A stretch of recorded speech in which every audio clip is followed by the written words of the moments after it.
They took her rifle in front of everyone, not for protocol, not for safety, to humiliate her, to prove she didn't belong on that field with the rest of the unit.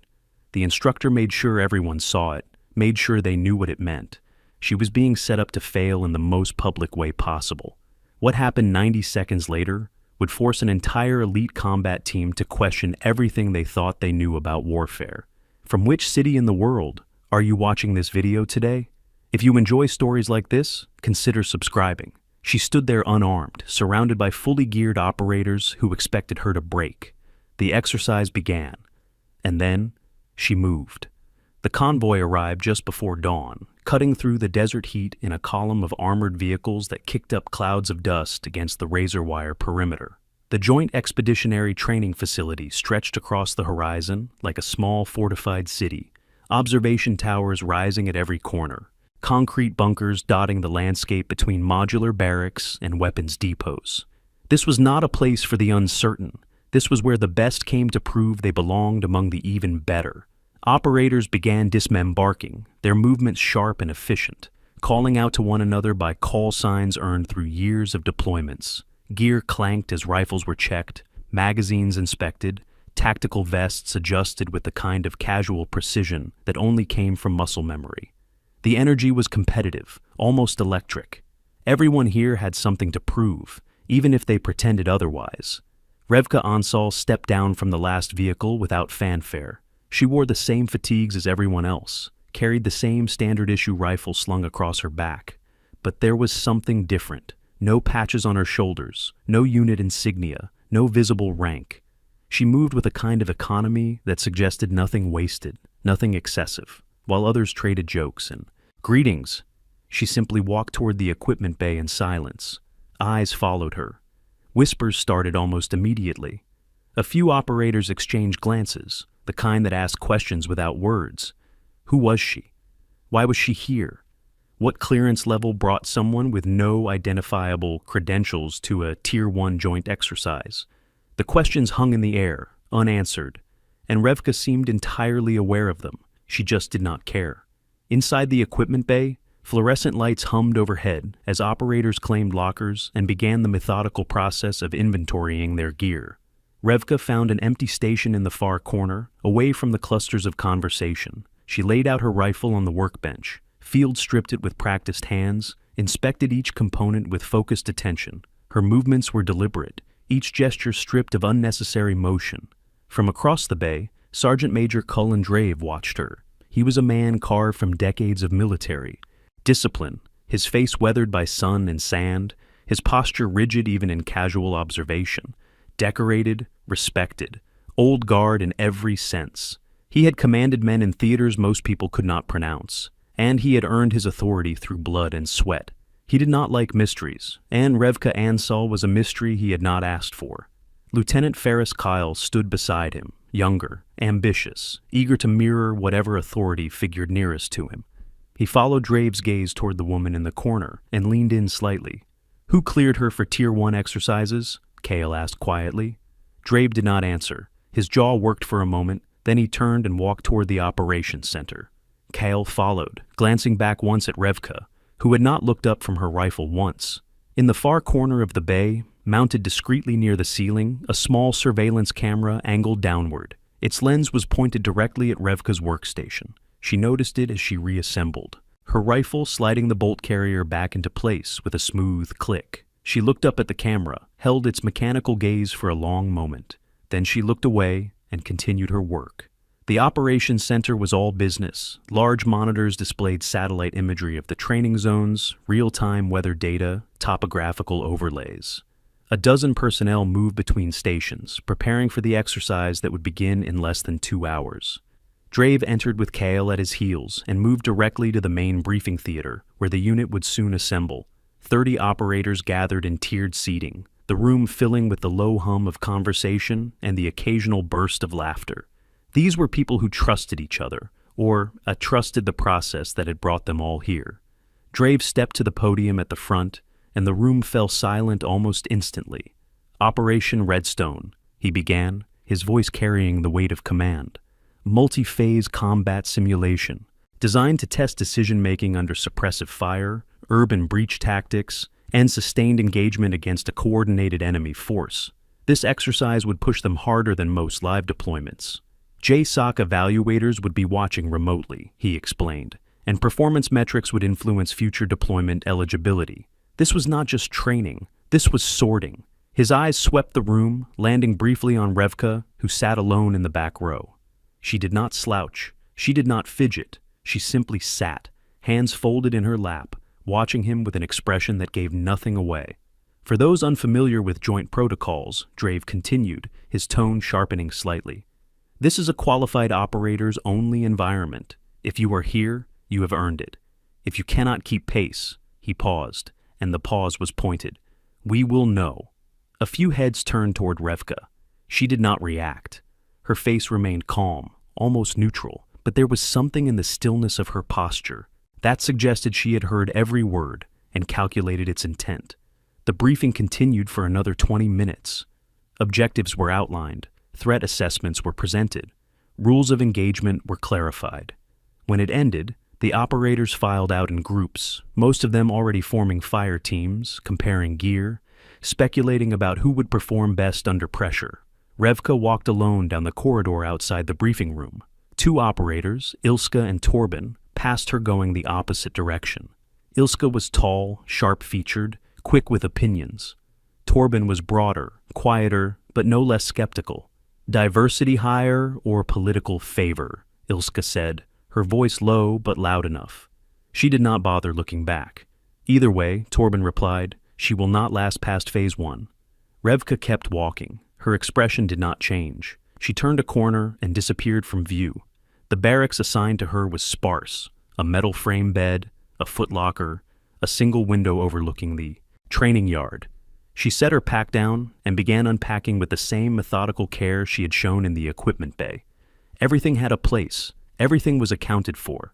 On the bed, placed neatly in the center, was a manila folder. Unmarked, she picked it up, opened it. Inside was a single sheet of paper, heavily redacted. Black bars covered most of the text. Only one line remained visible at the bottom. Operational authorization. Compartmented access required. She stared at it for a moment, her jaw tightened, almost imperceptibly.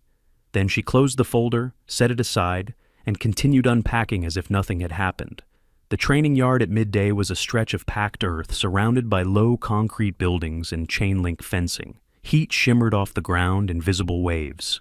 Operators assembled in formation for the pre-exercise weapons check, a standard procedure meant to ensure all equipment was accounted for and functional. Revka stood in line with the others, rifle slung across her back, sidearm holstered at her hip. Dravy approached with Kyle and two other senior instructors flanking him. They moved down the line slowly, inspecting gear, asking questions, making notes on clipboards. When Dravy reached Revka, he stopped. "Ansel," he said. "Sergeant Major," she replied, "I have reviewed your file. Your qualifications are," he paused, searching for the word, "minimal for this tier of exercise." Silence spread outward from where they stood. Operators nearby stopped their own conversations, attention shifting toward the confrontation. Revka did not move. She met his gaze evenly, waiting. "In the interest of safety and fairness," Drave said, louder now, making sure the entire formation could hear, "I am adjusting your loadout." He extended his hand, palm up. The meaning was clear. "Your rifle, now." Revka did not move immediately. Her eyes held his for a beat longer than was comfortable. There was no defiance in her expression, no submission either, just calculation. Then, slowly, she unslung the rifle from her shoulder and placed it in his waiting hand. "You will participate unarmed," Drave continued, his tone formal, clinical. "Consider it an opportunity to observe how real operators function under pressure." A few stifled laughs came from somewhere in the formation. Kale, standing behind Drav, allowed himself a small grin. Others shifted uncomfortably, uncertain whether this was protocol or something else entirely. Revka nodded once. "Understood," she said. Drave turned and walked away, rifle in hand. The other instructors followed. The formation began to break apart as operators moved toward the staging area for the exercise. Conversations resumed, quieter now, laced with speculation. Ilska leaned toward Torben as they walked. "She will be out in 5 minutes," she said. "Generous," Torben replied. Revka stood alone for a moment longer, watching the unit move away.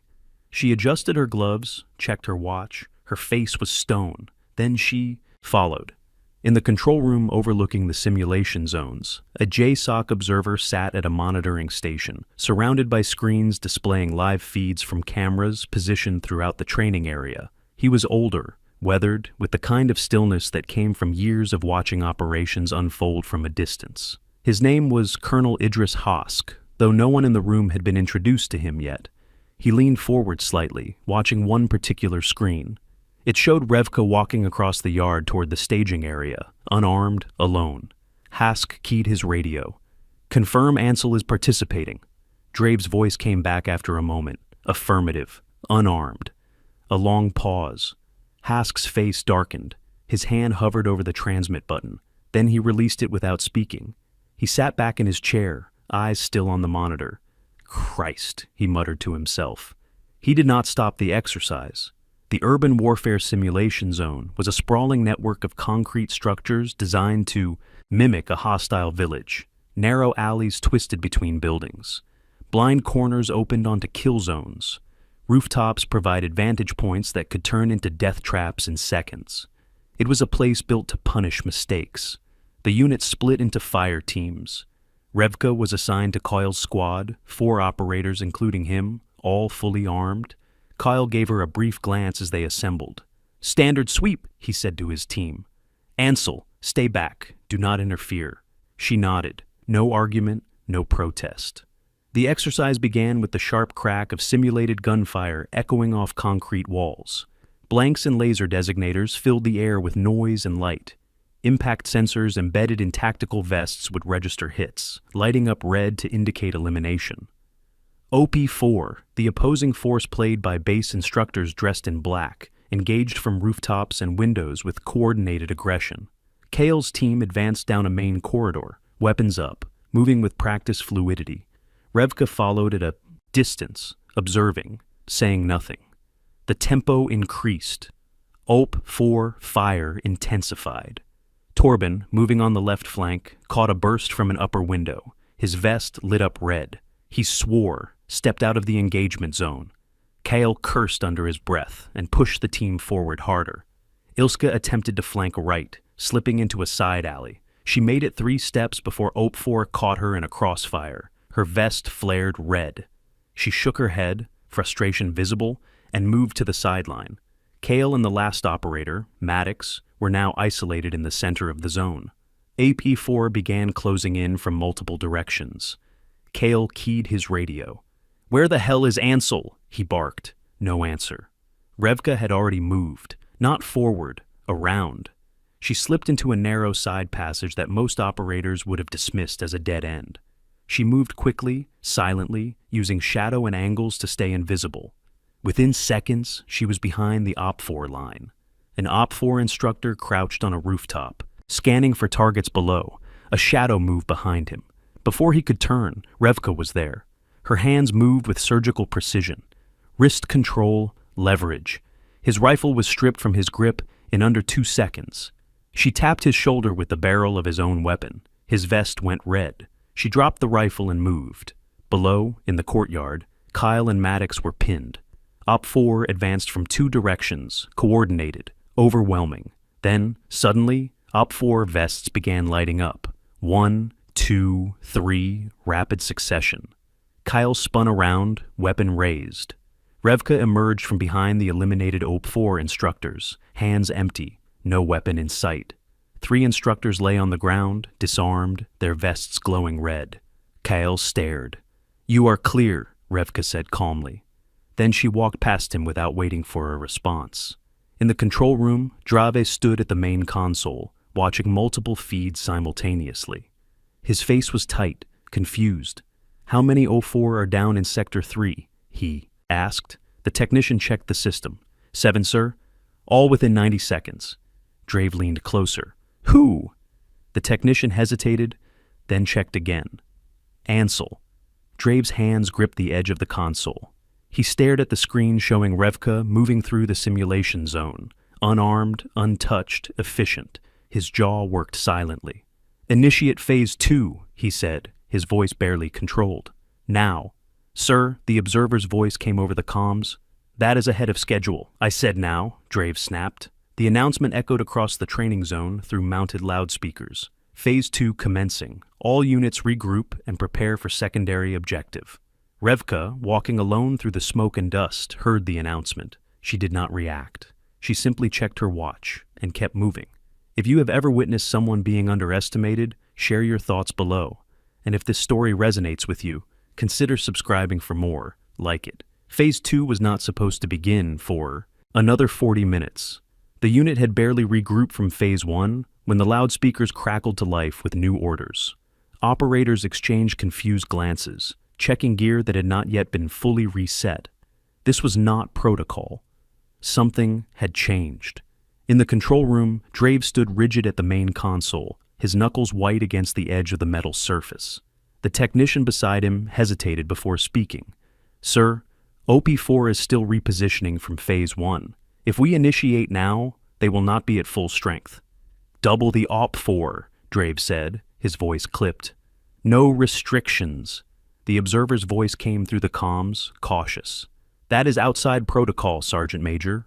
"She is a liability," Drave replied without looking away from the screens. "I am proving it." The technician typed commands into the system. On the monitors, additional OP4 units began mobilizing, instructors pulling on black tactical vests and moving into positions throughout the simulation zone. The odds were being stacked deliberately, visibly. This was no longer an evaluation. This was an elimination. The new objective flashed across every operator's heads-up display and was announced over the loudspeakers. Breach a fortified structure.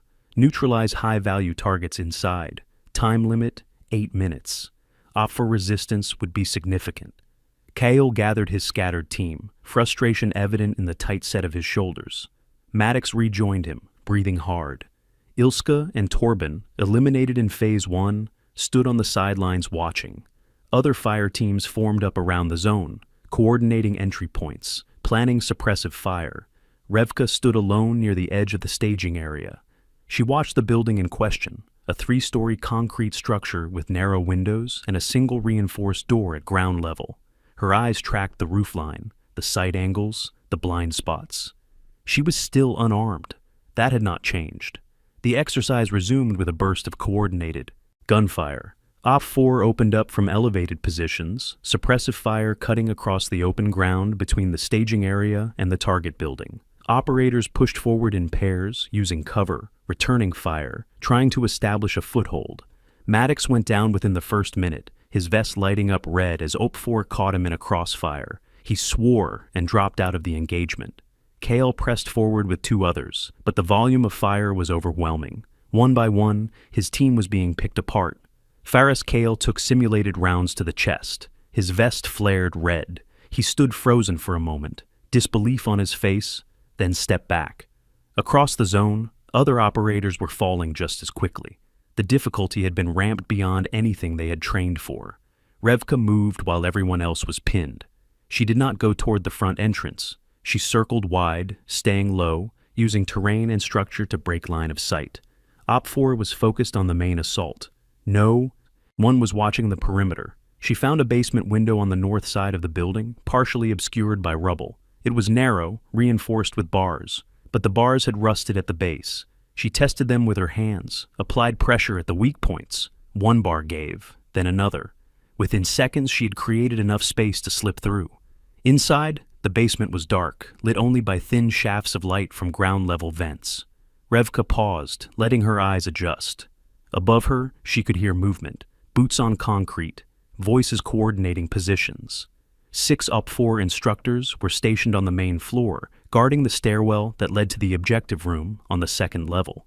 She moved to the stairs, ascending slowly, testing each step for sound before committing her weight. At the top, a door, unlocked. She cracked it open, peered through. The main floor was a wide open space, support columns providing the only cover. 6 OP4 instructors, spread out, weapons. Ready, focused on the windows and main entrance.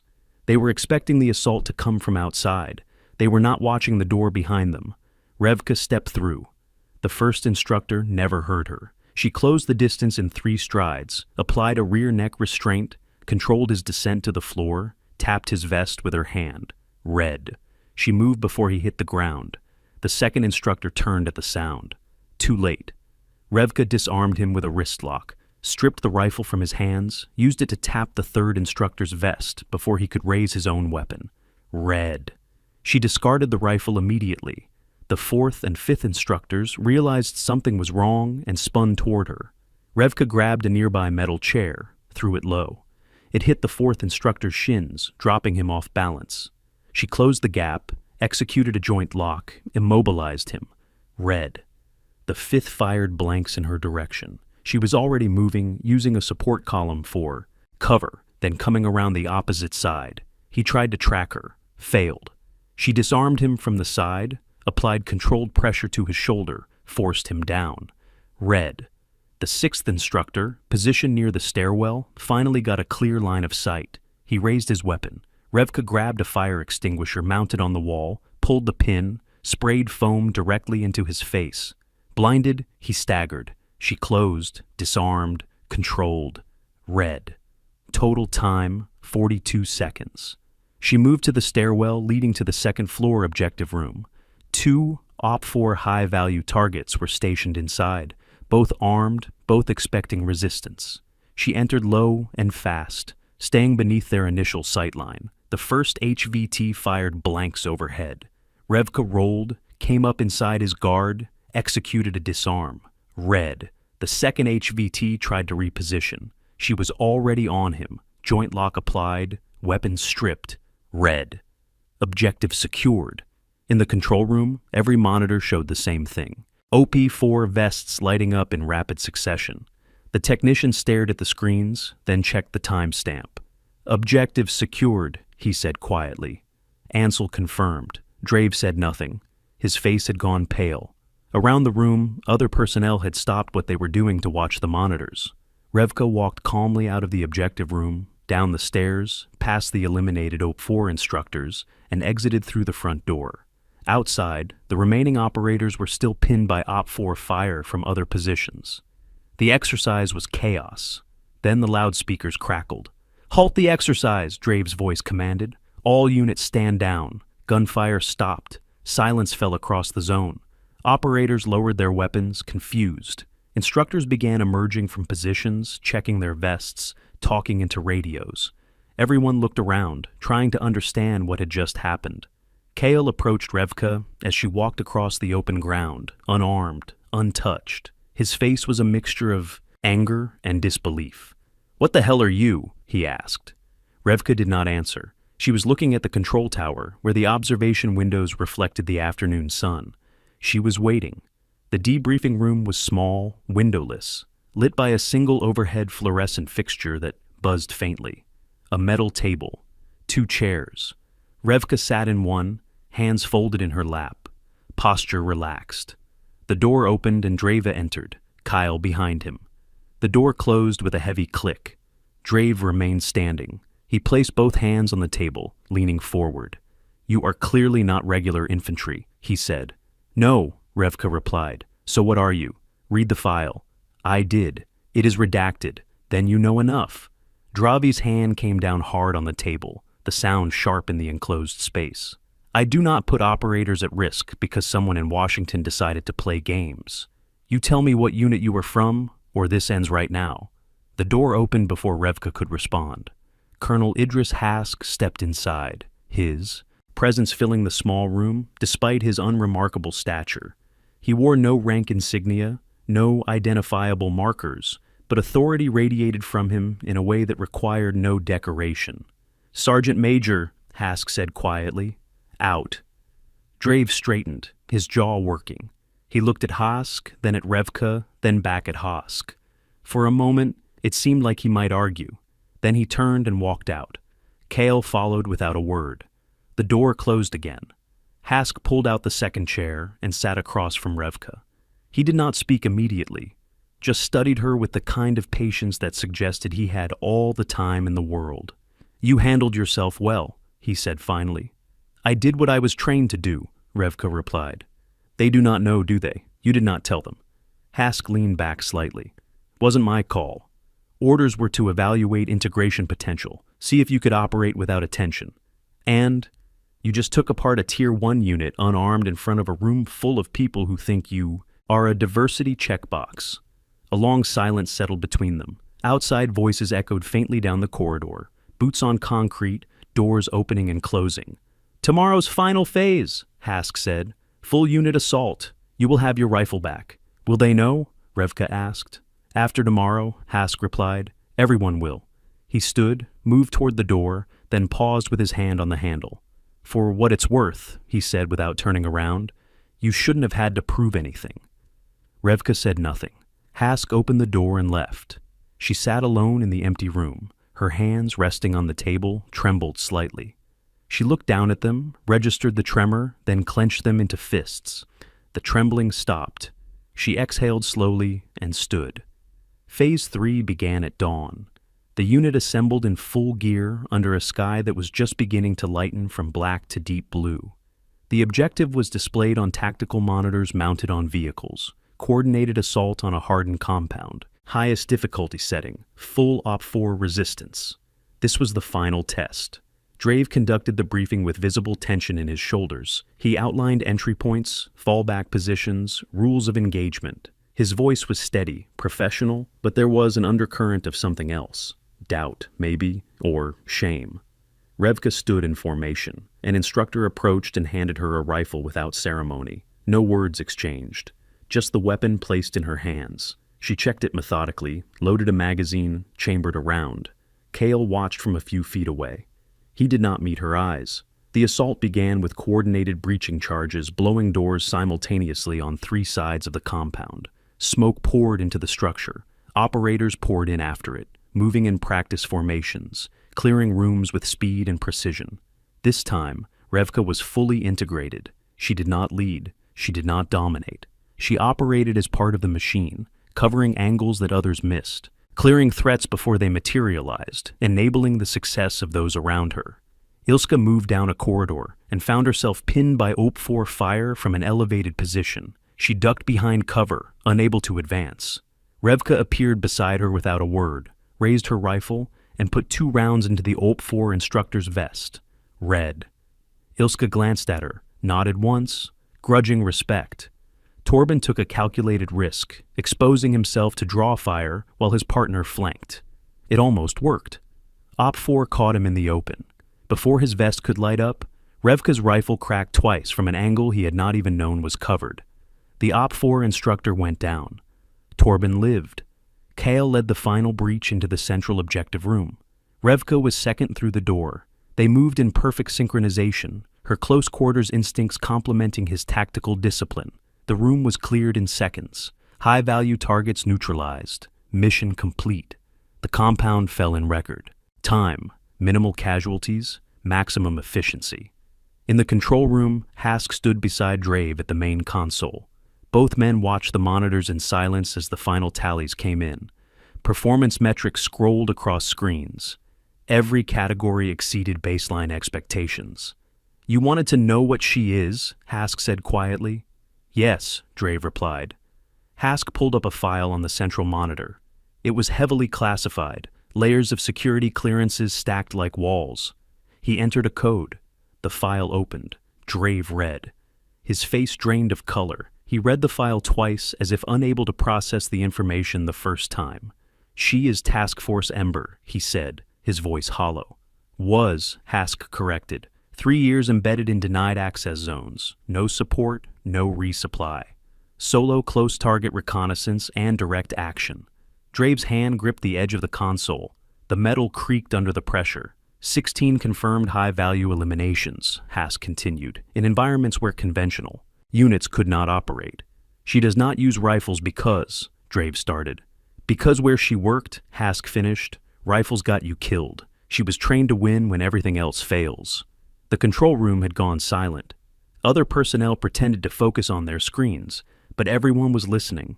The weight of the revelation settled like a physical presence. Why is she here? Drave asked. Reintegration, Hask said. seeing if she can work with teams again after 3 years alone. Drave closed his eyes. The full scope of his mistake was becoming clear. He had tried to humiliate one of the most dangerous operators in the entire Joint Special Operations community, in front of her future teammates, in front of evaluators, in front of himself. "You tried to break her," Hask said, his tone flat, factual. "You took her weapon thinking it would expose weakness." Drave opened his eyes but could not look at the screens anymore. He stared at the floor. "It exposed something," Hask said. "Just not what you expected." Outside, the unit was regrouping in the training yard. Revka walked among them now, not apart. Operators watched her with a different kind of attention, wary, respectful, uncertain how to reconcile the silent woman they had dismissed with the operator who had just led them through the most efficient breach they had ever executed. She did not acknowledge the looks. She simply walked to the equipment bay to begin cleaning her rifle, the same corner station she had used on the first day, the same methodical process. But this time, when Ilska and Torben walked past, they nodded, small gestures, barely perceptible, but unmistakable. Revka returned the nods and continued her work. In the control room, Drave finally looked up at the monitors. He watched Revka through the surveillance camera, the same camera that had been pointed at her station since the day she arrived. She had known, he realized.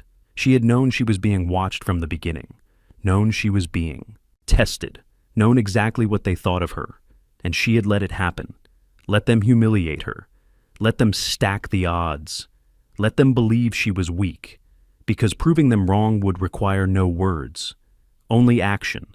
And action, as it turned out, was the one language she spoke fluently. Hask placed a hand on Drave's shoulder, a gesture that was almost gentle. "Tomorrow," Hask said, "you will need to address the unit. They deserve to know what they just witnessed." Drave nodded slowly. His throat felt tight. "What do I tell them?" he asked. "The truth," Hask replied. "As much as you are cleared to say." He turned and left the control room, leaving Drave alone with the monitors and the growing realization that some mistakes could not be undone, only acknowledged. On the screens, Revka finished cleaning her rifle, reassembled it with the same precision she had shown 3 days ago, and set it aside. She sat back, exhaled, and for the first time since arriving, allowed herself the smallest hint of something that might have been relief. The camera watched. She did not look up this time. She did not need to. The message had already been delivered. If someone's silence ever said more than words could, share that memory in the comments. And if you appreciate stories like this, subscribing means we can keep bringing them to you. The training yard was silent when the unit assembled the following afternoon. 30 operators stood in loose formation under a sun that beat down without mercy, casting sharp shadows across the packed earth. The energy was different from the first day. The competitive edge had dulled. Something heavier had taken its place.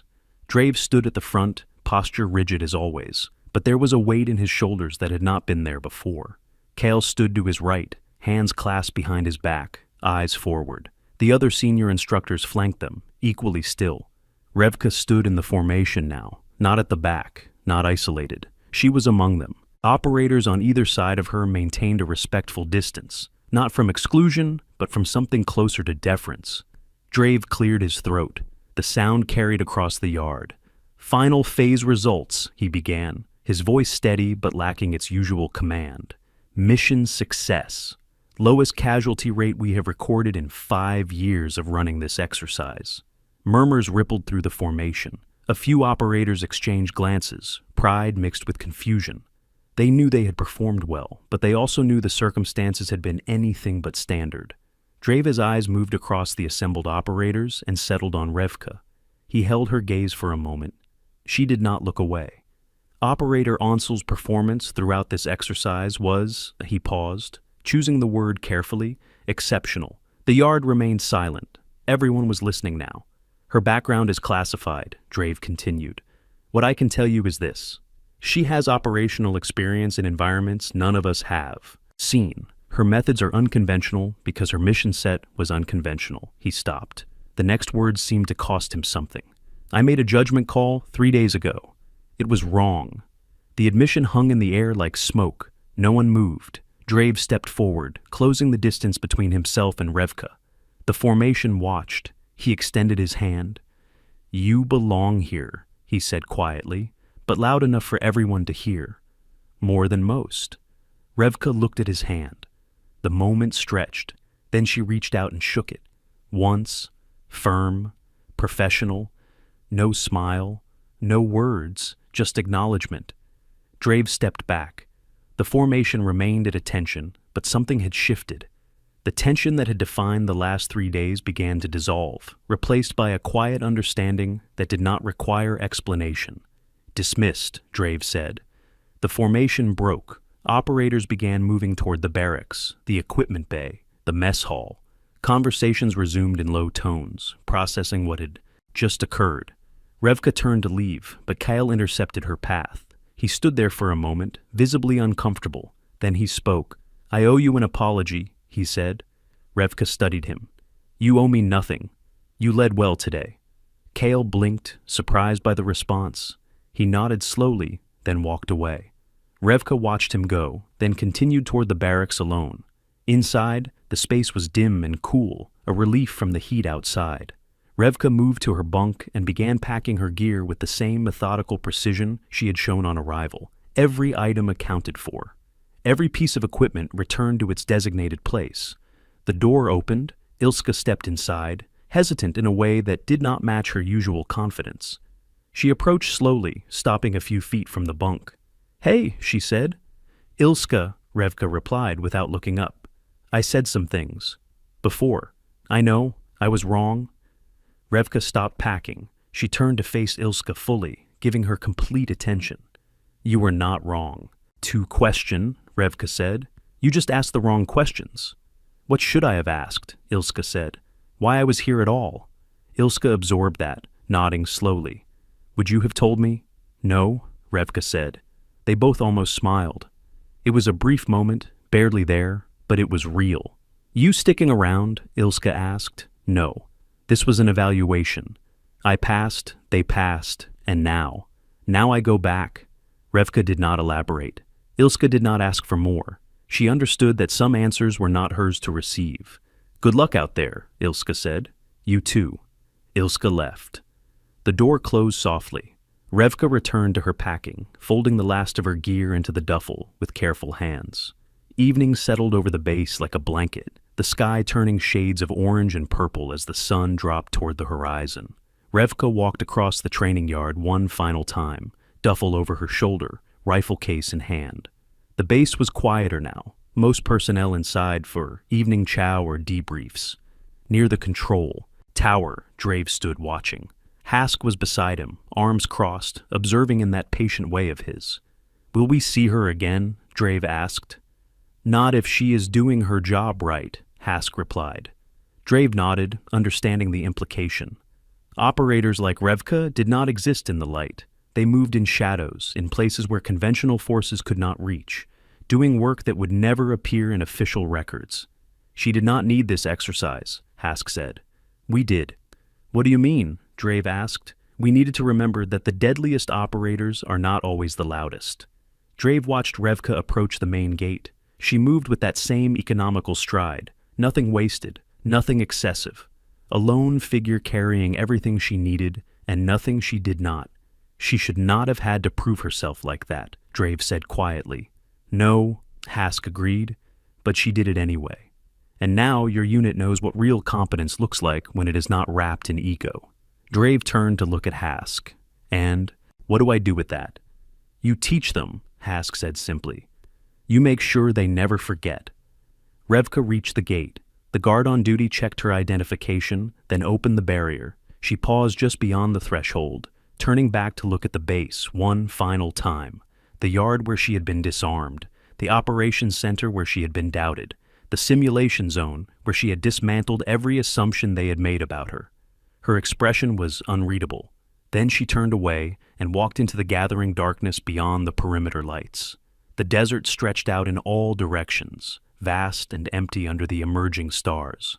Revka followed a dirt road that led away from the base toward a rendezvous point she had been given days before. The coordinates were memorized. No map, no GPS, just distance and direction. After 30 minutes of walking, headlights appeared in the distance. A single vehicle approaching slowly. Revka stopped and waited. The vehicle pulled up. Beside her, a nondescript SUV with government plates. The rear door opened. Inside, another operator sat waiting, face obscured in shadow. Male, similar build, similar gear. No words exchanged, just a nod. Revka climbed in. The door closed. The vehicle turned around and drove back the way it had come, away from the base, away from the lights, into the desert night. Inside the vehicle, silence. The other operator handed her a tablet. Revka activated the screen.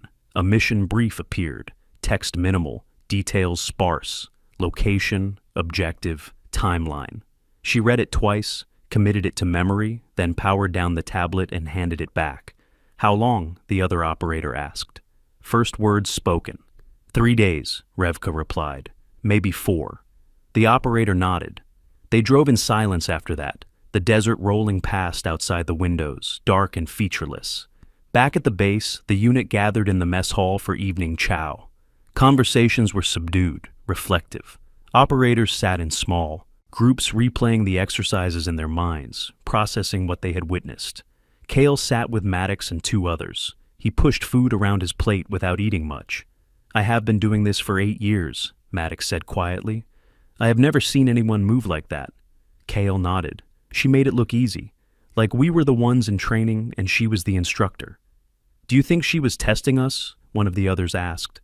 Kale thought about that. Maybe. Or maybe she was just showing us what we do not know yet. At another table, Ilska sat with Torben. She stared at her plate, fork in hand, but not moving. "I called her a diversity hire," she said. Torben grimaced. "I said she would not last 5 minutes." They sat in silence for a moment. Then Ilska spoke again. "I am going to remember that," she said. "Every time I look at someone new, every time I make an assumption. I am going to remember her face when Drave took that rifle." Torben nodded. "Yeah, me too." Across the hall, Drave sat, alone at a corner table. He had not touched his food. Hask approached and sat down across from him, without asking. "You did the right thing today," Hask said. Drave shook his head. "I should have done the right thing 3 days ago. You are human. Humans make mistakes, not mistakes like that. Not in my position." Hask leaned forward slightly. "The fact that you recognize it matters. The fact that you acknowledged it publicly matters more. Your unit saw you admit fault. That is worth more than you think." Drave looked up. "Will she be all right out there?" Hask smiled faintly. "She has survived worse than anything we could throw at her. She will be fine. And us." "You will be better," Hask said, "because now you know what you did not know before." He stood and left Drave alone with his thoughts. The vehicle carrying Revka drove through the night, eventually reaching a small airfield on the outskirts of nowhere. A single hangar, a helicopter waiting on the tarmac, rotors already spinning, ready for immediate departure. Revka exited the SUV, grabbed her gear, and walked toward the helicopter without looking back. The other operator followed. They climbed aboard, and the helicopter lifted off within seconds, rising into the black sky and banking west. Inside, the noise made conversation impossible. Revka sat with her back against the bulkhead, eyes closed, but not sleeping. The other operator watched her for a moment, then looked away. They flew for 2 hours, the landscape below, invisible in the darkness. Eventually, the helicopter began to descend. Revka opened her eyes. Below, lights appeared. Not a city, not a base. Something smaller, isolated. The helicopter touched down. The door opened. Revka and the other operator disembarked, keeping low beneath the rotors. The helicopter lifted off immediately, disappearing back into the night. They stood on a dirt landing pad surrounded by desert scrub. A figure approached from the darkness, female, older, wearing civilian clothes, but moving with military precision. "Ansel," the woman said. "Ma'am," Revka replied. The woman looked her over, assessing. "How was reintegration?" "Functional," Revka said. The woman almost smiled. "Good. Because we need you operational in 48 hours. Briefing starts in 20 minutes. Understood." The woman walked away. Revka followed, the other operator beside her. They entered a low concrete structure half buried in the earth, descending stairs into a subterranean facility that spread out beneath the desert like a hidden nerve center. Inside, other operators moved through corridors with purposeful efficiency. No one spoke unnecessarily. No one lingered. This was a place built for function, not comfort.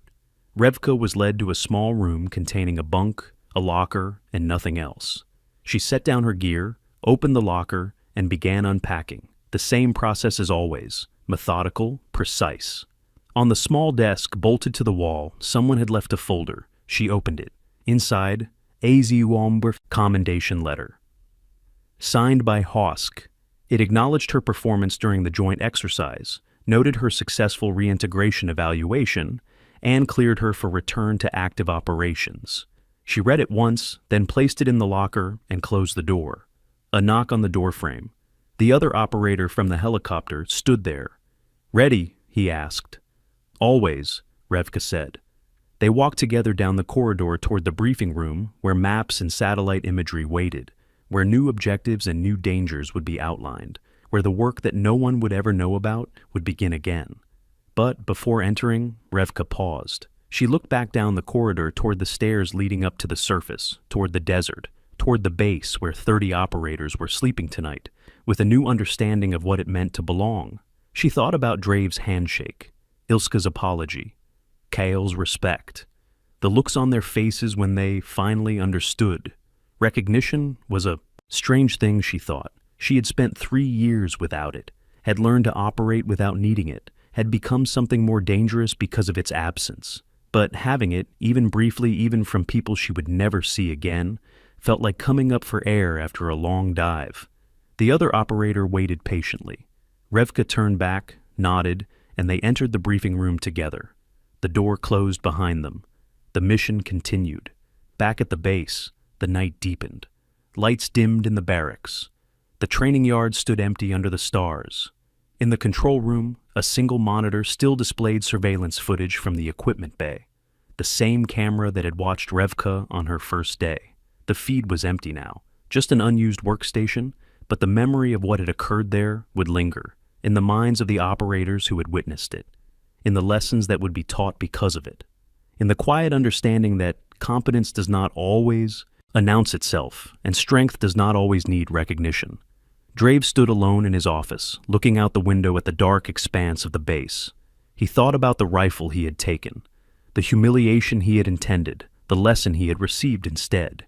He would carry that forward, make sure his operators understood, make sure the next person who walked onto his base without fanfare, without credentials visible, without fitting the expected mold, would be given the respect that competence deserved from the beginning. It was a small thing, but small things accumulated. Small changes in perspective led to larger shifts in culture, and culture, in the end, determined whether units succeeded or failed when everything else collapsed. He turned off the light and left the office. The base settled into the quiet rhythms of night. Tomorrow would bring new exercises, new evaluations, new operators trying to prove themselves worthy. But tonight, the lesson had been learned, and the woman who taught it was already gone, moving toward objectives that would never appear in official records, doing work that would never be publicly acknowledged, operating in the spaces where conventional forces could not reach. Revka Ansel, Task Force Ember, solo operator, survivor. The woman who needed no rifle to prove she was the most dangerous person in the room. Somewhere in the desert night, a helicopter flew low and fast, carrying her toward the next mission, the next challenge, the next place where everything would fail and only she would remain.